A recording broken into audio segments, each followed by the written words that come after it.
What's going on, guys? Decided to do another mock draft here. I did one earlier, and I was right in the middle of the 1 through 12, so I wanted to see how it was to get there, have an earlier pick. So I'm gonna put my settings back to the usual, and then we'll go from there. So number one here, this will be, you know, likely the hottest topic of the year. As of right now, it's probably Antonio Brown, but Le'Veon's my automatic one. If he's healthy and playing, I'm gonna pick him. Um, there's been some good reports of him running around and dunking basketballs or something like that. So I'm just gonna pretend like he's gonna come back healthy, because we still have a few months here. So I'm gonna pick Le'Veon.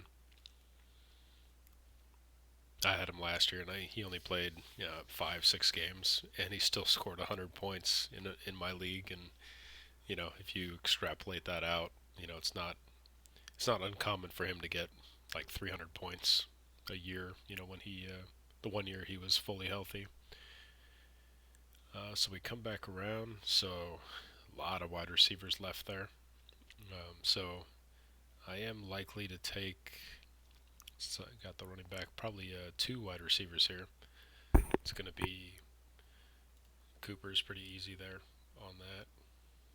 And then let's go to the tiers here, just to make sure I'm keeping what I up with what I say. And then so I have Brandon Cooks a little higher than Julian Edelman. I think Edelman takes a little hit because Brady's going to be out, or he is as of right now. He's out for 4 games. But there's always that potential that the appeal process that he's going through, where he comes back, and then I'll probably bump Edelman up a little bit. But just for right now, I'll go with Cooks. So our wide receivers are shaping up, and we got Le'Veon, who's arguably the best player in fantasy. Him and Antonio Brown. So I got two picks here around the bend, and if you watched my last video, I really like Golden Tate. So that would be potentially three. Could end up being three wide receiver ones, depending on how it shakes down. And I like him over just about all of them. Decker Fitzgerald is not even on the team yet. It's a little bit questionable. And as a rookie, going to throw to a timing receiver, I really don't like that. I think he'll still get his targets and his play, but I don't think he'll get more than Golden Tate. And then just like the last video, these guys came back around even though I'm 5 picks earlier. So I'll definitely go with Latavius in the PPR over Jonathan Stewart, for the catches and for Cam Newton stealing touchdowns. That's the other reason too. So we come back around. So a lot of wide receivers are gone here. But we have our top three. So Breeze is there, and last time I drafted, I picked up Russell Wilson at this spot, but I'm not willing to take Breeze there. I think he's still going to do great, and I would actually be all right if I would understand the argument to take him there in the sixth because it's pretty good value. So we're here, and I do like Ladarius Green, that potential, because they lost their red zone threat with Martavius Bryant getting the axe, and I like him over. He's probably one of the few that I'd reach. In sixth round is a little bit of a reach for him, but there's a lot of potential there. He was always behind Antonio Gates, and he flashed potential last year, and I like him over most of these guys here. I mean, Matt Jones. Yeah, I'll probably end up going with Matt Jones just because that is a potential three down back. He can catch if he can just stop fumbling. He'll be great. And then we have kind of like the last of the receivers there, but I have three. So I think the Bengals are going to struggle a lot more this year. Now Tyler Eifert's out too, so that could sway me. I really like Duke Johnson too. I like all these guys up until Gordon. Um, So let's just go with what they say here. So Danny Woodhead. Let's just go with Danny. I probably should have checked the tiers there. I'm being bad here. So Woodhead's a little higher on my list, so I did stay true to the list, so that's good. And then so here we're at the 8th round. We still don't need a quarterback or tight end because most of them are already gone. So only three more of these guys. Well, actually two because I'm the 12th. And then there's some potential down here. I like Zach Miller, Dwayne Allen, and Antonio Gates right now. I mean, so Forsett has some pretty serious value if he turns it around with the Trestman offense.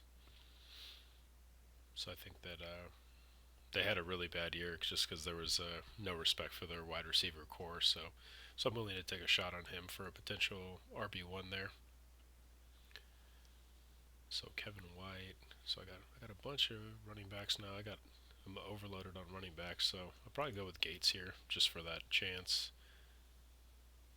That last year it was just he was working through an injury, and so that was why he was so sluggish. He still caught a lot of touchdowns, though. I mean, even being quote unquote slow. And then so we're coming here. So I'm going to secure this handcuff as number one. I didn't do that last year when I had Le'Veon Bell in one of my leagues, and man, did I paid with a playoff spot there. And then so Eli, if there's somebody that I like more than Eli, but I don't really see anything, got the tight end. Deshaun Jackson's kind of an iffy play. I'd rather have Eli.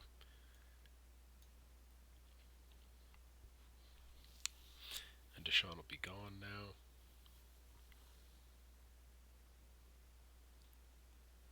So let's see where we're at. So we're at Sproles. So any rookies that can take over.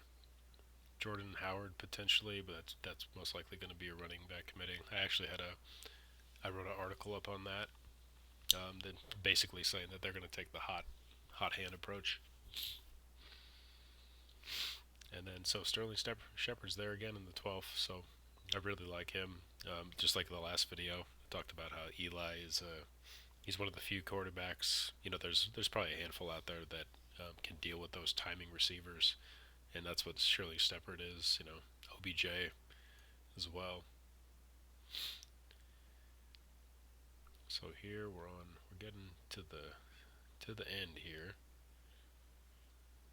So the few guys that come to my attention here is Chris Johnson, potentially if David Johnson ends up being a bust, even though I think that's unlikely.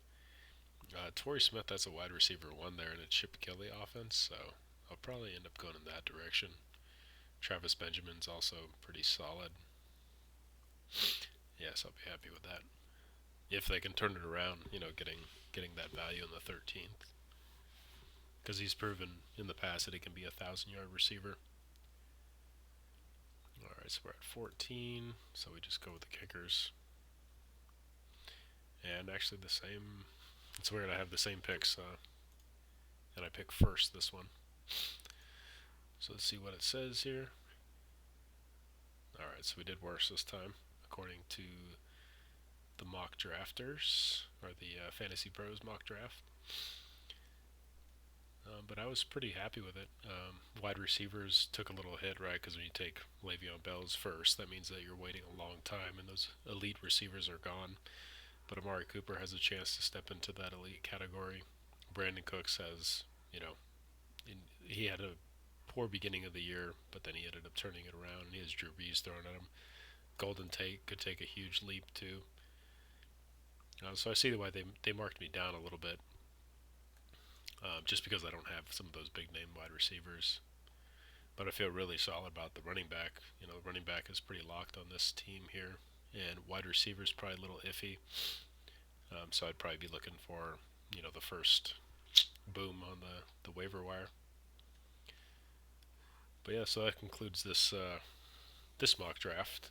If you like the videos, you know, feel free to subscribe if you guys have any questions or want anything specific for me to talk about, or, you know, make a video draft on, whatever. So So thanks for listening. See you next time.